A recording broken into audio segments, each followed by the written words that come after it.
there are parts that are worth preserving. But 1.35 million acres, bigger than the state of Delaware? Are you kidding me? It's one of the biggest land grabs in the history of the United States.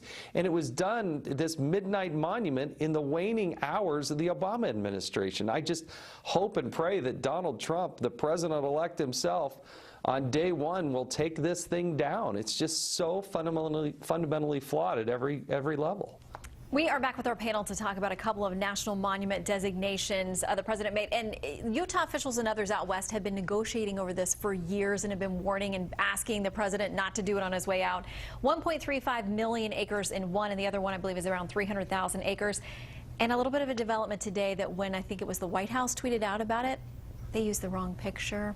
And that got some blowback, not only from Congressman Chaffetz there, but others.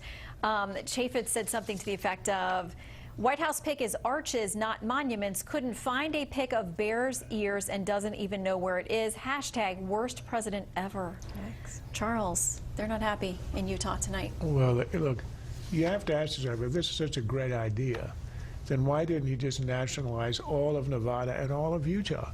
It would have been an even stronger, a better idea. Look, this is a president acting, there's now half a dozen things in a unilateral way at the end of a presidency when he's no longer accountable. This is about as anti-democratic as you can get.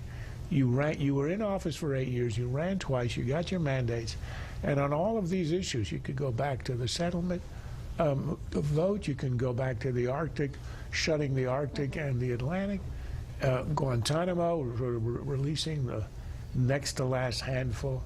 He's doing all these things that have been explicitly rejected by his own party, and that he doesn't have the courage of his own convictions, getting them done to lock in his successor. It's very anti-democratic. I don't know about the merits of the case. I would imagine that allowing mixed use and some exploration would be a good thing for the country. But Obama sees himself as the god hovering over the country, dispensing goodies to the extent that he's got control. And he figures, I've got control here, no one can stop me. And maybe it'll be somewhat irreversible. Well, and Molly, as we talked about, I mean, lawmakers out west have been signaling trouble for years, have been saying they worry because as soon as these designations are made, then the federal government controls this land, and they don't. They worry about lack of energy exploration or lack of control as the state over any of these millions of acres. I want to, though, put up what the president said in talking about this. He said, following years of public input and various proposals to protect both of these areas, including legislation and a proposal from tribal governments in and around Utah, these monuments will protect places that a wide range of stakeholders all agree are worthy of protection. We also have worked to ensure that tribes and local communities can continue to access and benefit from these lands for generations to come. Lawmakers are telling a different story. Well, there is a context here which I think is very important for people who don't live out west to understand, which is the federal government controls more than 25% of all land, it controls more than 50% of all land west of the Rockies, and it controls 85% of the land in Nevada. I mean, this is something that people out east just don't understand how much the federal government controls these parts. And they always say that they're going to be very careful to make sure that local use applies and that people can have input into these matters. But that's different from the reality. There are rebellions going back many decades of local people rebelling against how the federal government wants to allow land to be used, and it can sometimes erupt into violence. I mean, this is actually related to the issue that we saw out in Oregon, in the very remote part of Oregon, where some people seized a federal facility after the federal government they were letting people use federal land, and when local people burned some sagebrush on there to deal with some invasive species and to do some fire control because the federal government wasn't doing it, they get in trouble, and it leads to this big standoff that we saw where people died and there were big trials and whatnot.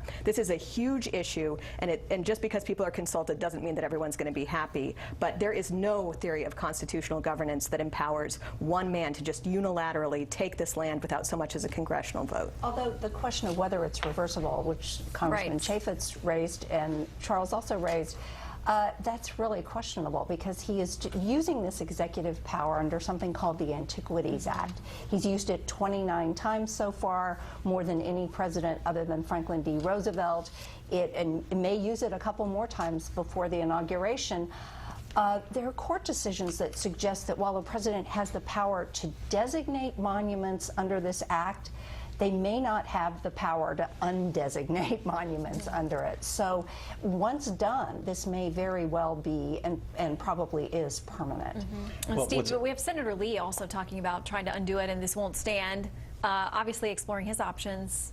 Yeah, I think Senator Lee and others are optimistic that if it can't be undone entirely, and it might be able to be, that at least it can be narrowed. There's precedent, legal precedent for narrowing the scope of the taking. What's interesting is the Antiquities Act 1906 was originally intended to sort of protect historical or archaeological sites from imminent destruction. That's why this president was given this broad power, and it's been so abused, it's basically become something that environmentalists can use to urge the president, usually a Democratic president, to make these colossal land grabs in order to circumvent Congress, who has the power actually to protect these things. So I think looking forward from this, one of the things that might result of this, certainly I think the Trump administration will seek to narrow, at the very least, how much land has been taken.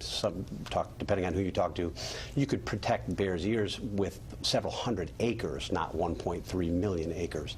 Certainly they'll try to narrow it.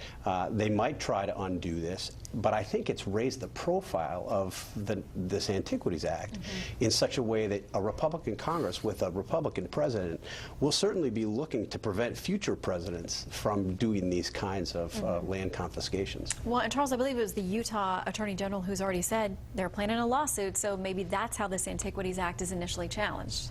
And it reminds you of what the attorneys general have done in the case of the EPA with the land grab, the waters of the United States rule, where essentially the feds are taking control of a pond left behind by a rainfall.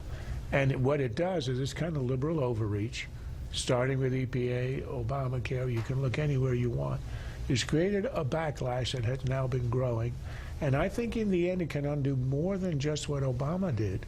I think it can sort of roll back the loopholes that have been used by liberals, environmentalists, and others to get outcomes that were never intended in legislation and that have been sort of seized by the executive. I think that this could be a real opportunity to undo a lot of the damage, not just done in the Obama years, but for the last 50, 100 years. Well, and certainly we know that there was pressure by environmentalists for the president to deliver more, and they've expressed some disappointment that he hasn't done more during this presidency, so maybe a parting gift. The Arctic Ocean is a pretty large body. This is not trivial. No. Bigger than a bear's ears. Well, and we understand there may be more to come before he is done, so we'll stand by and see.